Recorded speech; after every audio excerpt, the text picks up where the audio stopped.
As the museum fire continues to burn just 2 miles away from northern Flagstaff, officials have decided to bring on federal investigators in order to figure out what caused the blaze. Cronkite News reporter Marcella Baietto headed up to Flagstaff to see what officials are doing to prevent these fires from starting in the first place. Marcella?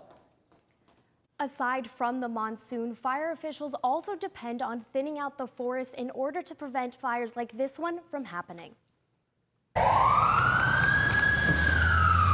That sound is all too familiar in Flagstaff to some locals like Jamie Tafoya. Tafoya, a mom of 2, says she's afraid the museum fire could be inching closer and closer to their community. These people need to understand like this is our home that they're destroying and not caring about when they start fires or have a campfire or throw a cigarette out the window. Hoping to prevent these fires from starting, officials with the Coconino National Forest have implemented thinning practices. Companies are contracted to cut out trees either by helicopter or by hand.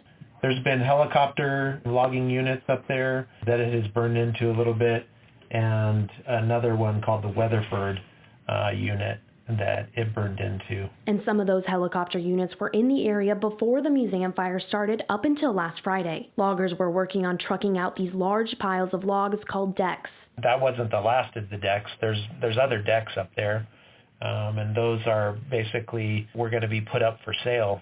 But of course, this fire happened. For now, loggers must wait until the fire has been completely put out before they can even see if any decks can be saved. Back in downtown Flagstaff, tourists and locals say they understand this is just a part of life up north. Smoke's always an issue with people out in the woods or in town, but we got to live with the changing times. And that was the beautiful side, the side that hadn't been burned. So it's devastating, but we'll regrow.